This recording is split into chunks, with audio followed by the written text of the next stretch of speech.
In the silence of the Vatican's ancient halls, something is stirring. And it all began with a name, whispered first in prophecy, now spoken with awe and trembling across the world. Luis Antonio Tagle. Is he just a humble cardinal who rose from the streets of Manila?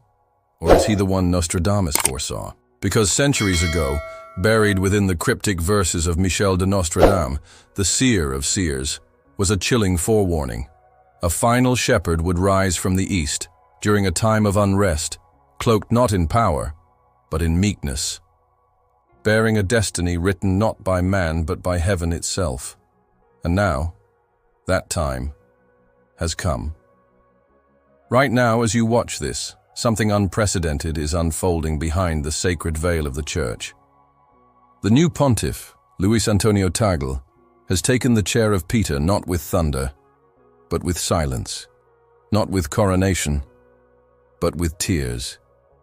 And still, it is this very quiet that is echoing across the world with prophetic force. From Rome to Jerusalem, from the hills of Fatima to the depths of underground catacombs long sealed, whispers are turning into gasps. Because Tagle's first decisions as Pope, they mirror something ancient. His gestures, his prayers, the locations he's chosen to visit, even the ring he chose not to wear. They match the eerie patterns foretold in quatrain I-50, and again in 377, where Nostradamus wrote of a pastor of light clothed in sorrow who arrives in the final storm. Coincidence or confirmation? For generations, prophecy watchers, theologians, and even secret Vatican scholars debated whether Nostradamus's vision of the final pope was myth or misinterpretation. But no one expected him. Not Tagle. Not the man who wept openly at the suffering of migrants. Not the soft-spoken son of a working-class Filipino family. Not the bishop who refused titles and chose instead to walk among the poor. But here's the twist. That is exactly what Nostradamus described. A man of compassion, crowned not by ambition but by anguish, he wrote. In him, the keys shall turn once more, and the door shall open not to power, but to judgment. And now, under the very dome of St. Peter's Basilica, something strange is happening. Papal guards have increased, not for the sake of danger, but for the weight of eyes watching. Eyes that are not of this world. Certain sections of the Vatican archives, normally available to senior clergy, have suddenly gone silent. Lights that were always on have been dimmed.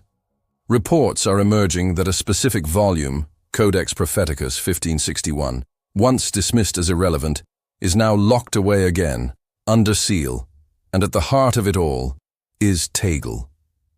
But how did we get here?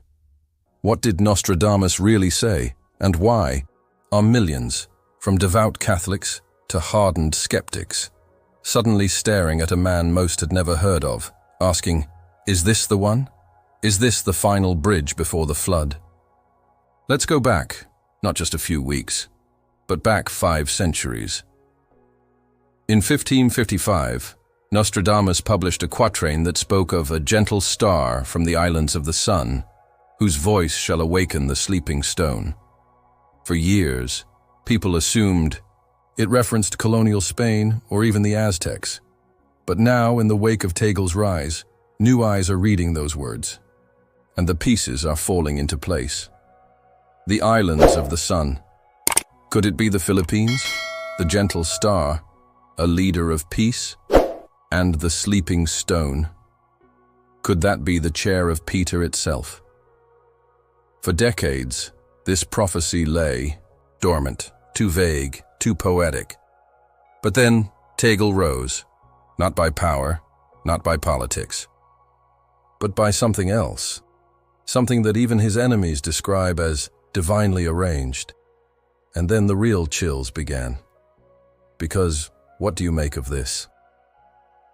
2 days before Tagle was named Pope, a blood-red eclipse appeared in the sky over Jerusalem, captured by thousands. Simultaneously, strange chants were heard in a chapel near Fatima, where the third secret of Mary was once hidden. In that moment, the air changed, Even the winds over Rome shifted direction, a phenomenon quietly confirmed by meteorologists, but never explained. And here, at the epicenter of it all, stood one man, Luis Antonio Tagle, eyes lowered, hands folded, saying nothing. Just as the prophecy said he would, the world wants spectacle, but prophecy? Prophecy comes in silence. It comes like a whisper before the storm, and here's where it gets even stranger. In quatrain 967, Nostradamus wrote, "He shall carry the keys not in triumph, but in trembling. From the land of the dawn shall he rise, clothed in tears, and a crown of light shall descend unseen." Could it really be describing this moment? Tagle did not wear a crown, but during his first appearance a subtle light flickered on the ancient mosaic above him, unnoticed by the cameras, but recorded by a lone priest who claimed it shimmered like a tear from heaven. And it's not just Catholics who are watching.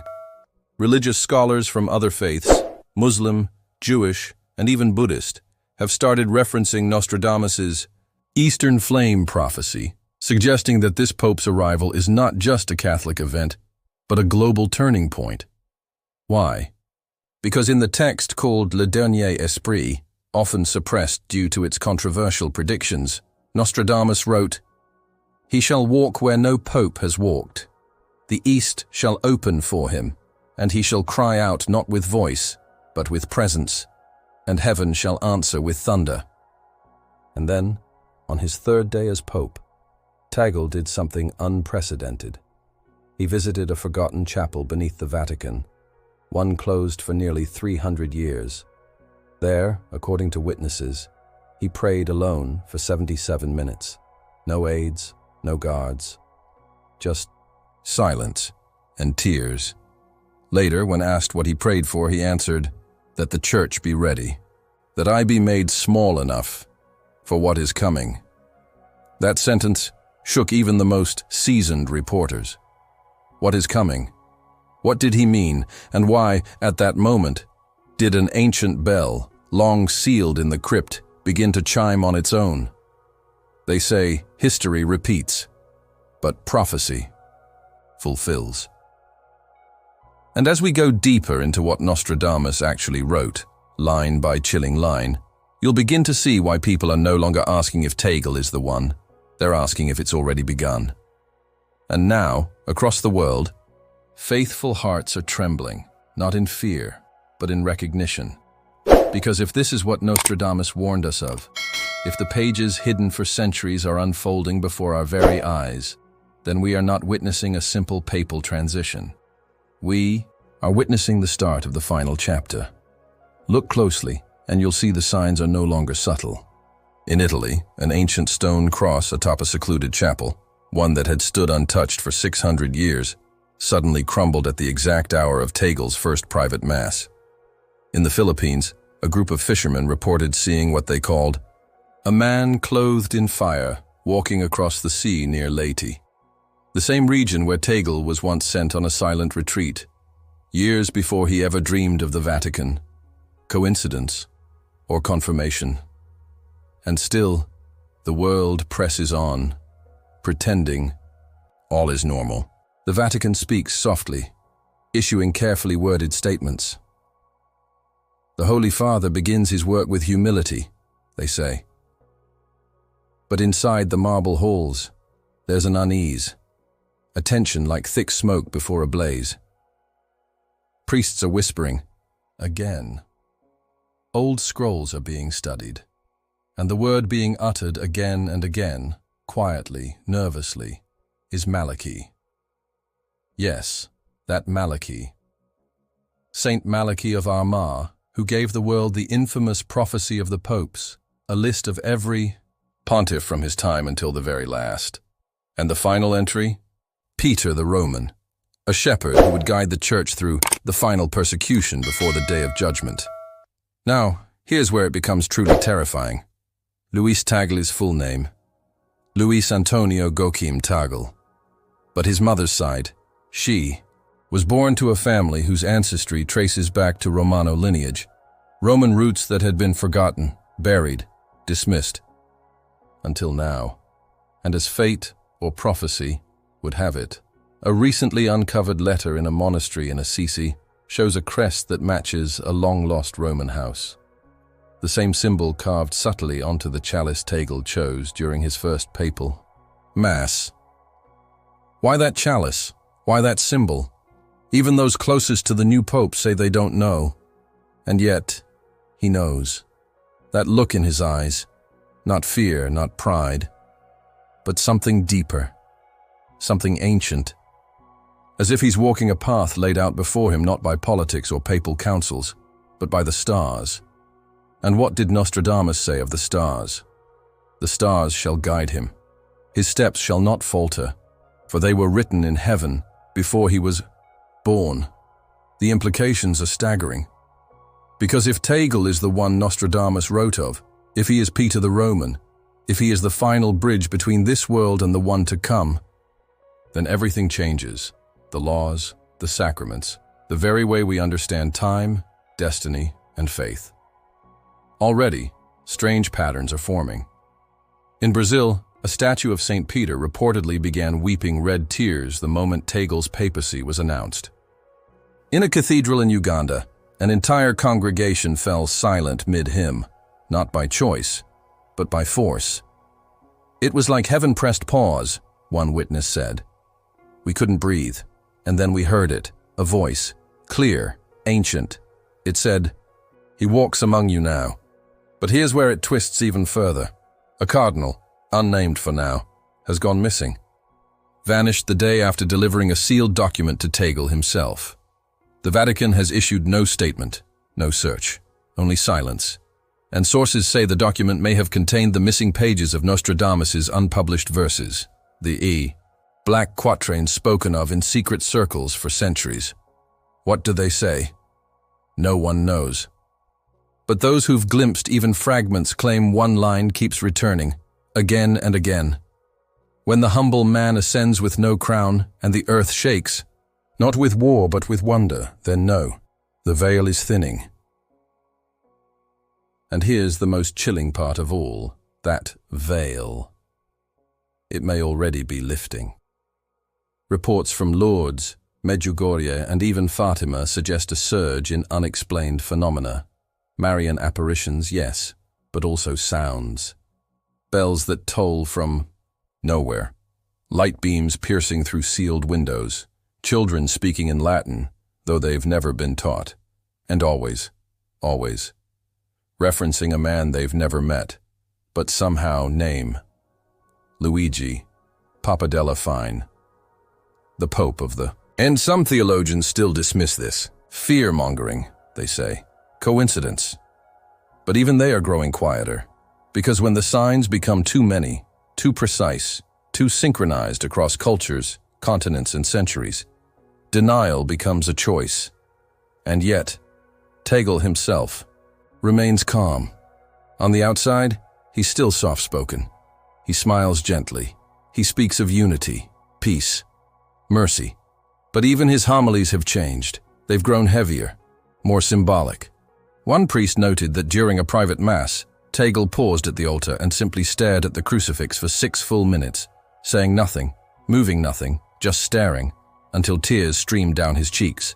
No one dared interrupt him. When he finally spoke, his voice trembled. The lamb is ready. The seal is breaking.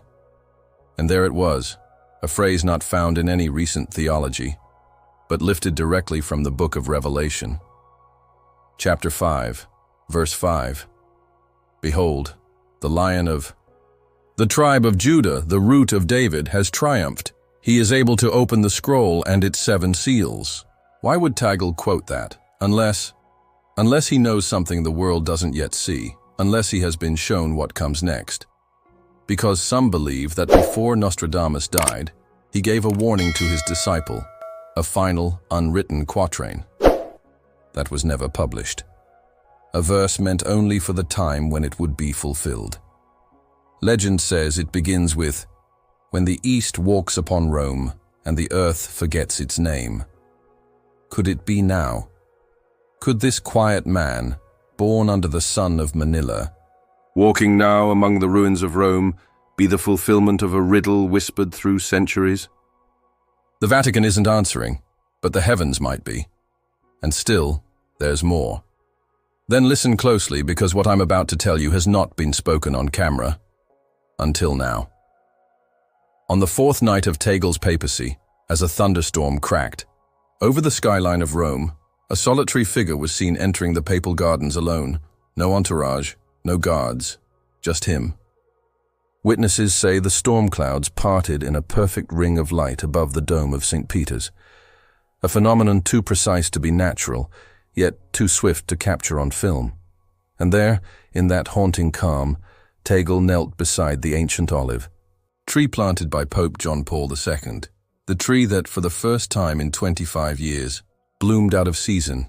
They called it a miracle. But was it a sign? Because shortly after that night, an anonymous letter was leaked to a small group of Catholic mystics in Spain. A letter allegedly written by a Vatican archivist who had access to sealed quatrains of Nostradamus, those black verses believed to have been burned or hidden away by fearful popes. This letter, titled only Il Custode dell'Ora, the Keeper of the Hour, claimed that the prophecies foretold a pope who would not sit to reign but to reveal. He would not command with power, but uncover a veil of deception that had lingered for centuries. And once that veil was torn, nothing in the church or the world would ever be the same. The signs are accelerating now.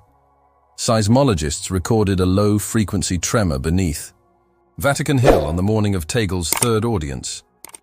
The quake was imperceptible to humans, but registered by sensitive Vatican seismographs that have remained untouched since the 1950s. Scientists are baffled. But mystics? They are not. Because in Nostradamus's suppressed Codex Omega, long rumored to exist in fragments among private collectors, there is a reference to a pulse beneath the tombs of saints when the true shepherd rises. And what lies beneath Vatican Hill? The tomb of Peter. And so the question returns, fiercer, louder, more urgent than ever. Has Peter returned? Not the man, but the mission. Not the name, but the final echo. Because every pope since St. Malachi has fulfilled a motto. Every single one. And the final motto in the prophecy.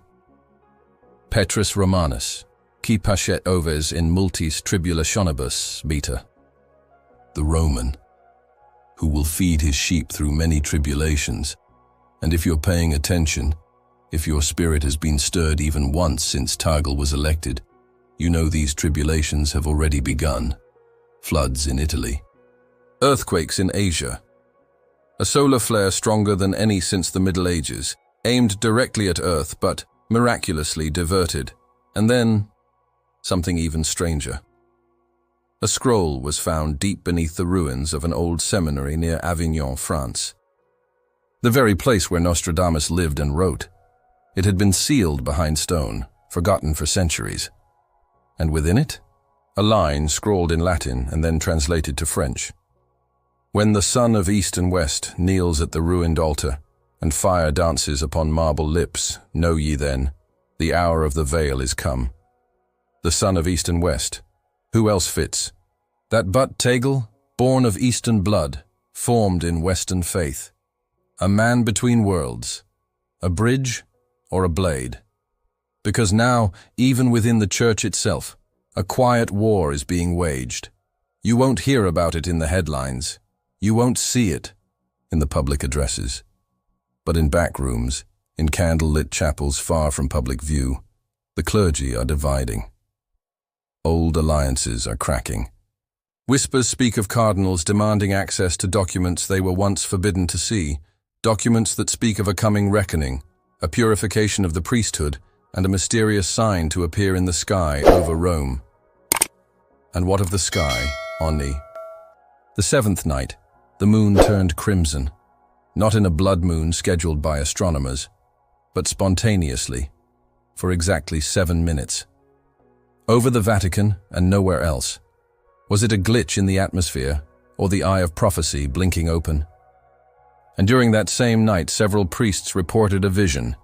In their dreams and in their prayers, they saw an ancient key suspended in flame. A voice, not loud but thunderous within their chest, said one thing: "The door is opening." Now consider this. Why did Luis Antonio Tagle, on the night of his elevation, choose to read not from the Psalms or the Gospels or the comforting texts of tradition, but from the Book of Joel?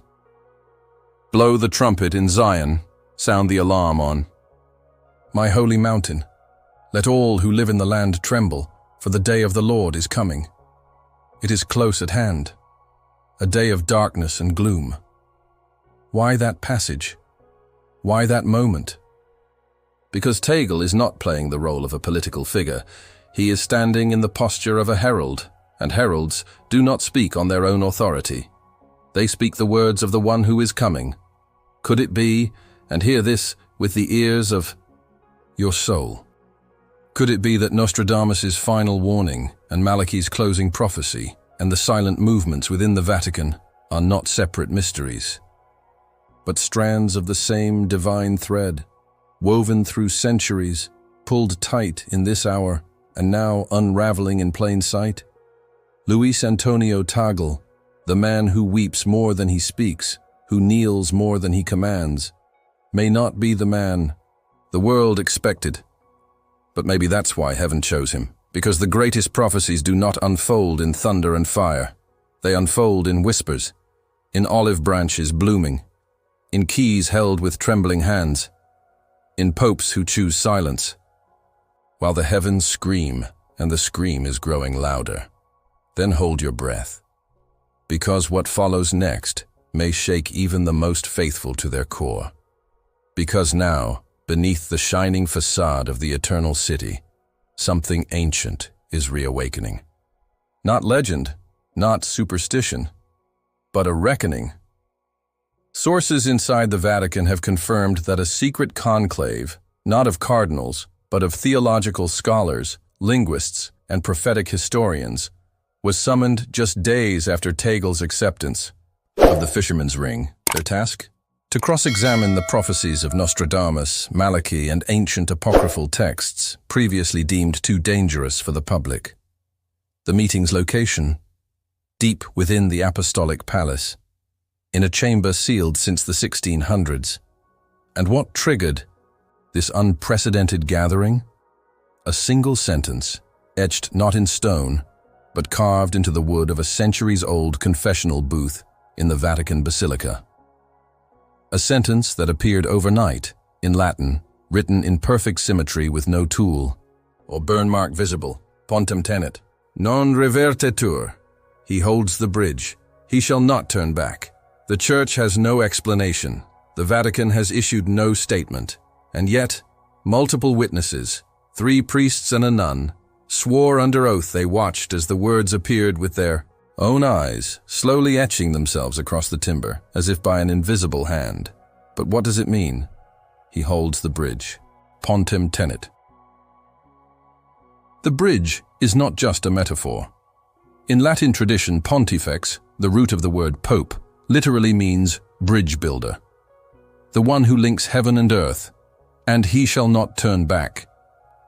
That, my friend, that is the prophecy of finality. Because if Tagle is the bridge now held by heaven itself, if he is the last shepherd across whom the sheep must pass before the door shuts, then we are not waiting for the end. We have stepped into it, and the signs are not slowing, they are multiplying. A cloistered monastery in Poland reported that all 7 of their crucifixes began to weep oil at the same time, 3:33 a.m., on the feast of St. Joseph, protector of the Church. In Argentina, a little girl born deaf suddenly spoke during Mass, saying, "He has come, but not to reign. He has come to warn." And in Jerusalem, a rabbi who once denied all Christian prophecy has now issued a public statement. A gate has opened, and the voice from the east now speaks with the fire of Sinai. They are not connected, and yet they are. Because what if Nostradamus wasn't just warning us about wars and disasters? What if he was preparing us for a person, one whose arrival would signal the crossing over, the final stretch before the curtain tears and the divine breaks through once more? Luis Antonio Tagle never campaigned for the papacy. He never courted power. He avoided interviews, fled political questions, and chose compassion over confrontation. And that, precisely, is why the heavens may have chosen him, because prophecy does not follow ambition. It follows appointment. And now we must ask, why has the Vatican astronomer, one of the most reserved figures in the Holy See, recently requested access to newly classified satellite data of the night sky over Rome? Why did that same astronomer resign quietly 2 days later, citing a truth I cannot carry? And why did he leave behind a cryptic phrase in his resignation letter? The alignment has begun. Tagle is not just a man, he is the sign. And then there's the dream.